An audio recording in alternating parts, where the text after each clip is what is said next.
오스트리아의 어린 황녀 마리아 안토니아가 프랑스로 시집와 마리 앙투아네트라 불리게 되었을 때 그녀는 고작 14살이었습니다. 딱 사춘기 오기 참 좋은 나이였죠. 그렇기 때문인지 프랑스의 왕세자비 시절부터 어린 왕비 일적의 일화들을 보면 통통 튀고 발랄하며 참 말 안 듣는, 그래서 더 친숙한 10대 소녀가 그려지고는 합니다. 이번 이야기는 말이 타고 싶었던 어린 마리 앙투아네트가 어쩌다 당나귀를 타게 되었는지, 그리고 어떤 옷을 입었길래 오스트리아에서부터 엄마의 잔소리가 날아들었는지에 관한 거랍니다.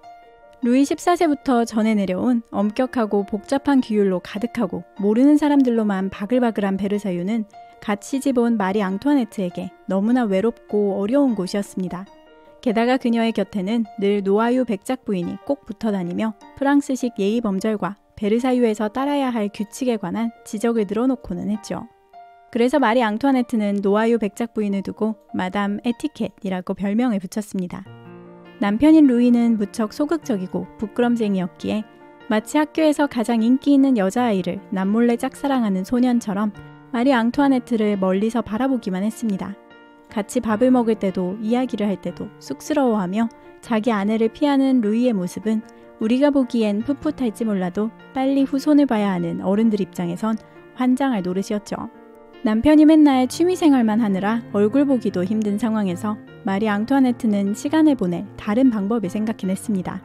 갑갑한 궁에서의 속박을 떨쳐내고 자유로울 수 있는 제일 좋은 취미는 바람처럼 달릴 수 있는 승마라는 데 생각이 미치자 마리 앙투아네트는 곧장 말을 타겠다고 선언했습니다. 엄마인 마리아 테레지아 황후도 말을 아주 잘 타니 안 된다고 할 리도 없다고 여겼죠. 뭐 옛날 사람들 다 말 타고 다니지 않았나 싶으시겠지만 마리 앙투아네트에겐 너무나 아쉽게도 그녀의 미모와 건강이 자기 책임이라고 여겼던 오스트리아 대사 메르시 백작은 절대 안 된다며 반대했습니다. 그는 마리아 테레지아에게도 편지를 보내 지지를 얻어냈죠. 마리아 테레지아는 말을 타면 피부결에도 나쁘고 허리도 굵어지며 아이를 낳는데도 좋지 않아 30세 미만의 여성에겐 적합하지 않다고 설명했고, 메르시 백작은 노아유 백작 부인과 다른 이들도 자기 편으로 만들어버렸습니다. 여긴 친한 친구도 없고 남편은 맨날 자물쇠나 만들고 있고 엄마도 보고 싶은데 말까지 타지 말라고 하자 울컥한 마리 앙투아네트는 계속 강력하게 말을 타겠다고 주장해 이야기가 결국 왕의 귀에까지 들어가게 만들었습니다. 손자 며느리를 아주 예뻐한 루이 15세는 아이고 어린애가 말이 타고 싶었구나 싶어 하나의 조건을 달고 허락해 주었습니다. 말은 너무 위험해서 안 되고 당나귀는 괜찮다 하고 말이죠. 어머니 마리아 테레지아는 이 이야기를 듣고 오스트리아 대사에게 편지를 보냈습니다. 내가 그 애에게도 말했지만 만약 내게 말을 타도 되느냐고 허락을 구했더라면 난 허락하지 않았을 걸세. 하지만 왕께선 그 애를 너무 오냐오냐 하시는군. 엄마가 뭐라고 생각하든 프랑스 전역에선 마리 앙투아네트가 탈 아주 순하고 조용한 품성의 당나귀를 찾느라 난리도 아니었습니다.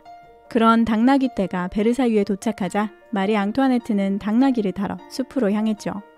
드디어 타게 된 당나귀가 너무 재밌었던 마리 앙투아네트는 일주일에도 서너 번씩 당나귀를 타러 나갔습니다.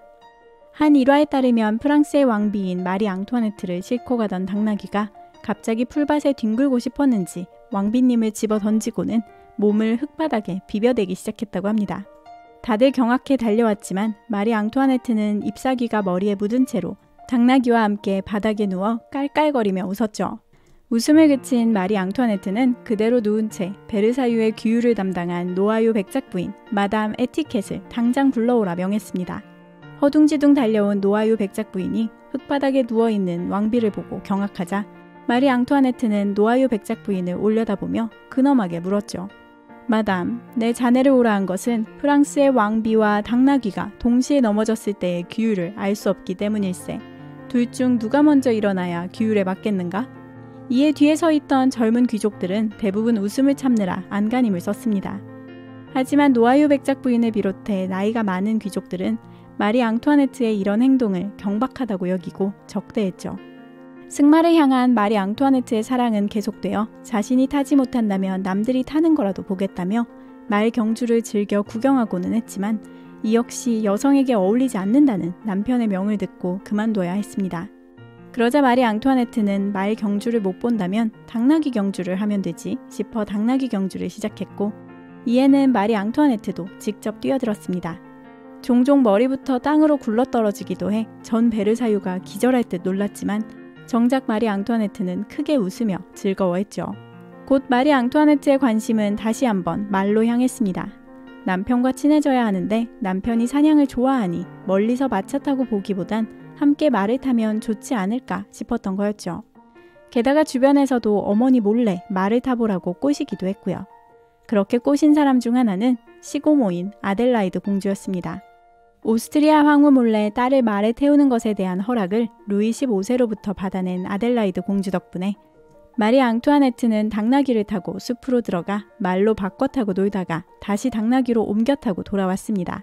하지만 신난 표정을 숨길 수 없었던 데다 본 사람이 많아 오스트리아 대사는 금세 소문을 들었죠. 그가 나타나자 마리 앙투아네트는 초조하게 혹시 내가 말을 탄 걸 들었느냐 라고 물었습니다. 도둑이 제발 저렸네요.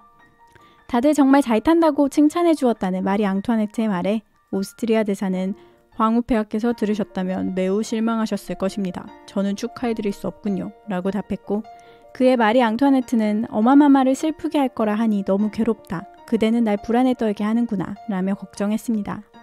불안해하던 마리 앙투아네트는 전하께서도 허락해 주신 일이라고 덧붙였지만 대사가 별말 없이 물러나자 다음날 그를 다시 불러 부디 엄마한테 좋게 말해달라고 애원했습니다.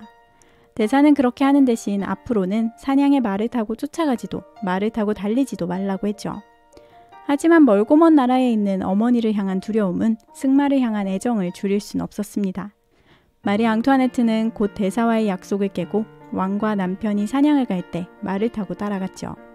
그리곤 거기서 한 걸음 더 나아가 드레스를 입고 옆으로 말을 타는 방식을 버리고 남자들처럼 딱 붙는 바지를 입고 똑바로 말을 탔죠. 베르사유뿐만 아니라 전 유럽을 놀라게 할 만한 충격적인 패션이었습니다. 마리 앙투아네트는 그 모습이 무척 마음에 들었는지 이를 그림으로 남겨두었습니다.